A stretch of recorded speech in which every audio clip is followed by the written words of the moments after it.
So 5 years ago, I actually made a review of the console back when I first started this channel, and I didn't really know what I was going for. I just had a few games and I thought I would make a review on the Atari Jaguar. A lot of people in the comments pointed out that I didn't have the best games at the time, which is true. I only reviewed the games I could get my hands on. I was very against buying off of eBay at that time. And so most of the games I came across in the wild, I did buy a couple off of eBay, but they weren't super expensive games. And anyway, so I based that Atari Jaguar review off of 5 games, and to date it's my most disliked video, sitting at around 80-something%. So for this episode I wanted to do something a little fun. Why don't we go back and look at the comments posted on the original video in 2015 and react to them in 2020. Let's go. Okay, the first comment comes from Arethius. Have you tried to hit the 0 key on the keypad during gameplay? It usually turns the music on or off. Don't worry about it, it's a common mistake. Yeah, I actually did not know about this at the time, but if you hit the 0 key on the keypad, it does turn on and off the music in a lot of Atari Jaguar games. So thank you to Arethius. A lot of people gave him a thumbs up for pointing that out, so thank you. No Fear Gaming. Cool, remember when this came out? Got one off of my stepdad, lasted about 3 weeks before the left-hand side overheated and melted a little bit. That's crazy. I mean, my Atari Jaguar gets hot. It does not get that hot, not the melt stuff. Maybe look into that one. This one comes from White Gorilla. I think you're too young to actually appreciate the console's offering, as you really just seem displeased by everything in this video. I'm gonna be honest, this comment kind of annoys me because I hate gatekeeping in any hobby, and just because somebody's younger or older than you doesn't mean that their opinion is less valid of something. So please stop doing this. A comment from Vone Siam. In my opinion, these are the only top 18 good games I would recommend to pick up for anyone who ever owned an Atari Jaguar. Number 1, Tempest 2000, Rayman, Alien vs. Predator, Doom, Iron Soldier 1, Iron Soldier 2, Syndicate, NBA Jam Tournament Edition, Zoll II, Ryden, Wolfenstein 3D, Total Carnage, Hyperforce, Super Burnout, Atari Cart, Flashback: The Quest for Identity, Checkered Flag, a virtual racing clone, Evolution, Dino Dudes. He goes on to say, other than these, I don't know what other good games it had. I wouldn't play any of the fighting games on these systems. All 3 of them are pretty mediocre. Double Dragon 5, Kasumi Ninja, and Ultra Vortek. He is not wrong about that. The only good fighting game for this system is Primal Rage. Ugh. Next up we have Game Over's comment, who says, this is an informative review of the Atari Jaguar, but not as much of a buyer's guide as I was hoping for. I'm thankful for the overall prices for the console and the games in this video, but I want to buy this console. My problem is that I want to buy an Atari Jaguar, but I don't know how I can do it. The console's sales for it were low in the 90s, but it should be possible to actually buy it somehow. Maybe you could give me a trustworthy website to buy this from. That would be helpful for me. And the eBay pages for the Atari Jaguar have prices much higher than what you said it would cost in this video. Also, I live in Europe, so I have to search for Atari Jaguar PAL. Here's the deal. eBay pretty much is it. That's where people go to buy used consoles for the most part. And you're going to pay market rate, and you're going to pay market rate prices for it. I will say you can occasionally have luck looking on Craigslist. You could check other apps like Letgo, OfferUp, Facebook Marketplace is a good one. John something, who says, Zoll II is not one of the best titles for the Jaguar. I do agree though that a lot of games do not look better than the SNES counterparts in general, because when the Jaguar was released nobody knew how to program for it, so they didn't realize the advanced graphics chip, plus those with 2D platformers. There's only so much you can do to improve 16-bit graphics, except for Rayman, which was far better than the SNES could have ever been capable of. Yeah, I would agree. I think most of the videos and stuff I've seen on the Jaguar say that for the most part it was very difficult to program for the 2 chips. You had Tom and Jerry, and it was difficult for a lot of people to take advantage of the hardware processing power. Thomas Lang, who says, Zoll II and Pitfall, no music, that's not right. Just look what Arethius has to tell. Gaming and Still Life says, no Tempest, no Burnout, what the F? Yeah, he's right. And then we've got Jaguar from Pyro4414. Yes, Jaguar, because I'm in the United States. That's how we say it over here. I know you Brits like to say Jaguar, but here in the States we say Jaguar. Personally, I absolutely love my Atari Jaguar. My favorite games for the system in random order are probably Missile Command 3D, Super Burnout, and NBA Jam Tournament Edition. Decent list. Essinator 2, who says, "Hello, Ak," and I have to put the rest of this in Google Translate, which I will do now.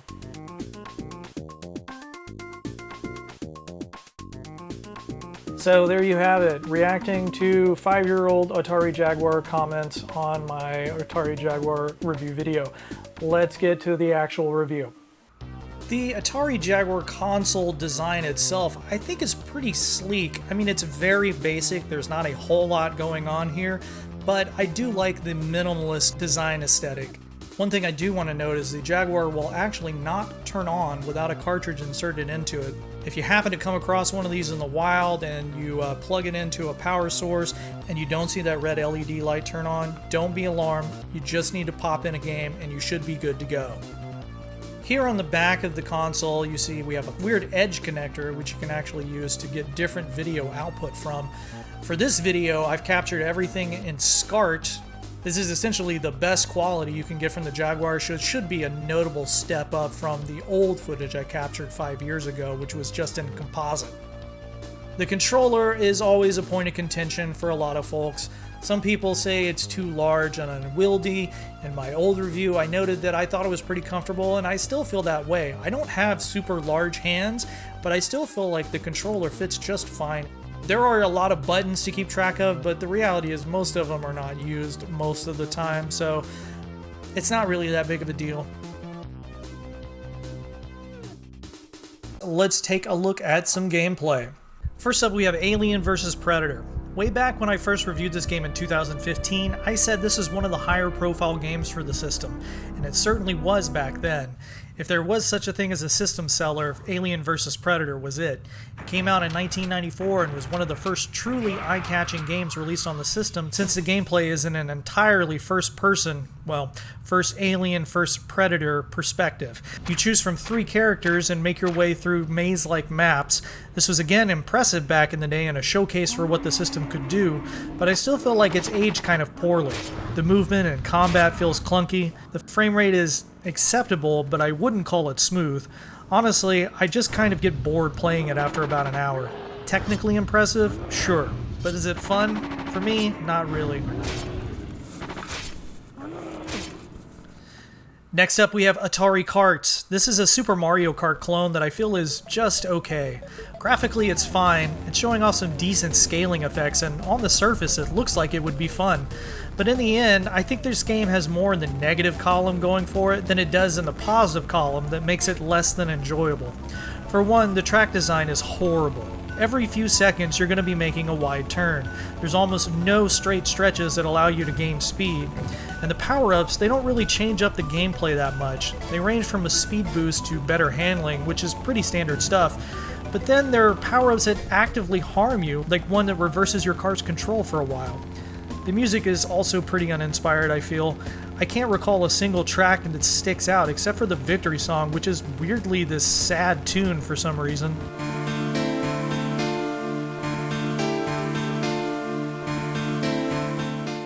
I also have to mention the insane prices which this cartridge goes for, which I don't feel like anyone should actually pay to add this to their collection.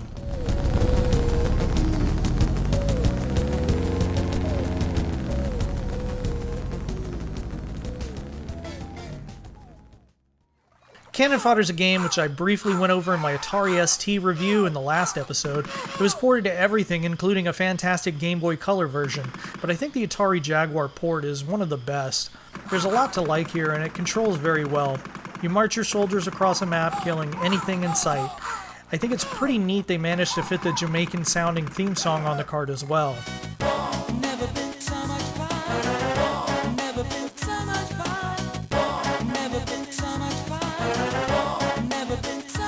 This one I highly recommend.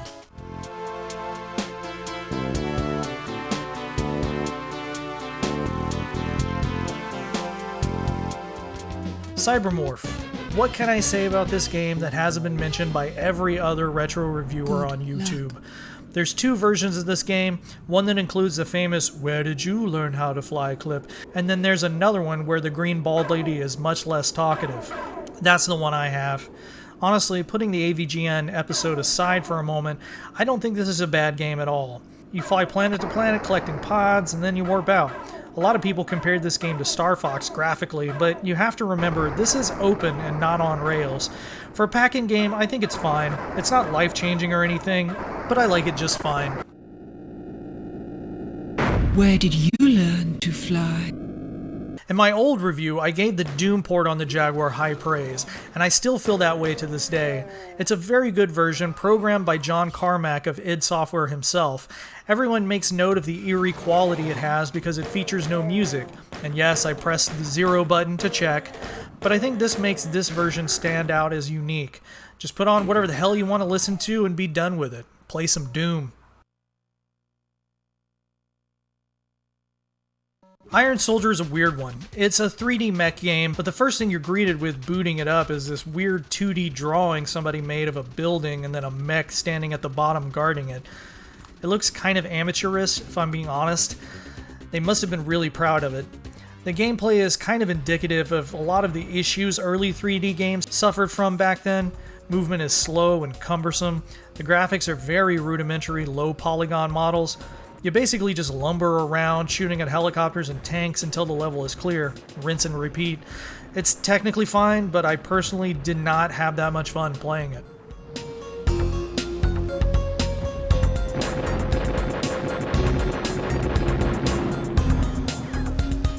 Power Drive Rally is actually one of the best games on the Jaguar, and I mean it this time.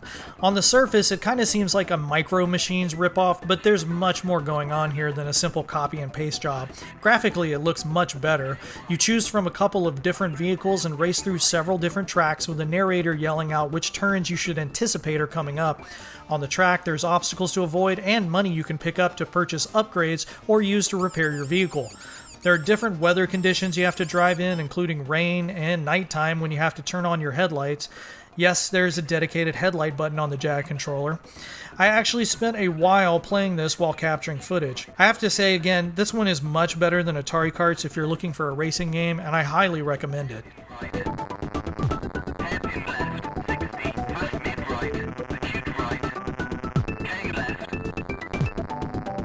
Ryden is another game I spent a lot of time with on the Jag. Like Cannon Fodder, it was ported to a bunch of stuff, but the Jag version is actually pretty solid. It does play at half the frame rate that some of the other versions, 30 FPS, but I don't think it detracts from the gameplay too much. You collect red or blue power-ups which boost your primary weapon, but if you accidentally collect a red power-up after collecting 2 blue ones, you start over with a single red power-up and vice versa. This can be kind of annoying, which means you have to pay attention because the power-ups do change color after a couple of seconds, so if you can't get to them fast enough, they will change colors on you. You can also collect screen-clearing bombs, which help decimate bosses. Other than that, it's a typical vertical scrolling shooter, but I do feel like this one has more going for it than some of the other basic ones. I beat this game several times because I enjoy playing it.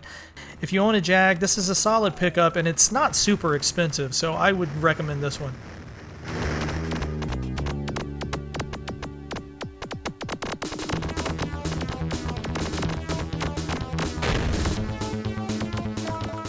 Super Burnout is an interesting one. It's a motorcycle racing game with some pretty impressive scaling effects. It runs at a glorious 60 frames per second, and as a result, feels pretty good to handle your bike around tight turns.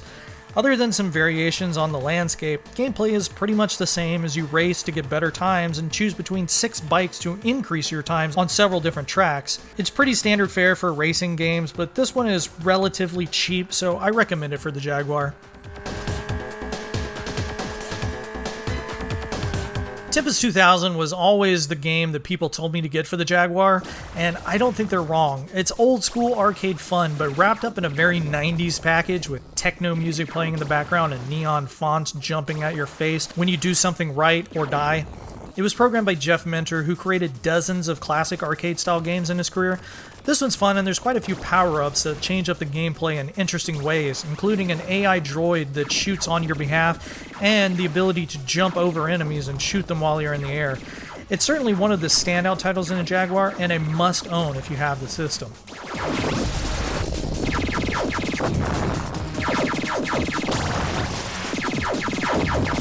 The Jaguar also has a pretty great port of Wolfenstein 3D for the system. This is another game that was ported everywhere, but this version is solid nonetheless. The granddaddy of all first-person shooters was ported by id Software allegedly in just a month, but feels like it's one of the best versions you can play on any console. It has a smooth frame rate, albeit some of the levels are truncated from the PC version. Graphically though, the game is a major improvement from something like the SNES version. The one downside is characters will only approach you from the front side, since there are no side or back-facing enemies. That pretty much means stealth play is out, but who the hell plays Wolf 3D for stealth? You just go in guns blazing.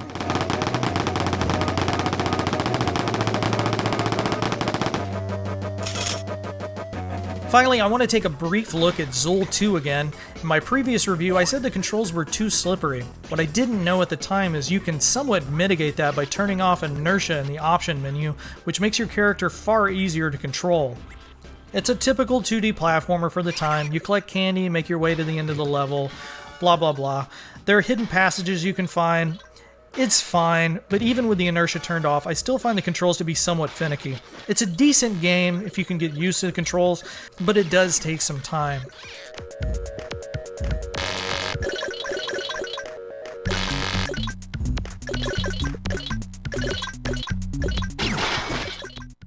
Well, that is it from my Atari Jaguar re-review. If this is your first time watching this channel, make sure to subscribe and hit the bell for notifications so you can keep up with the latest videos. I hope to make it to 5,000 subs, but I'm going to keep pumping out videos until then, and hopefully we'll get there sooner than later. Thanks again, guys, and I'll see you soon with a new video.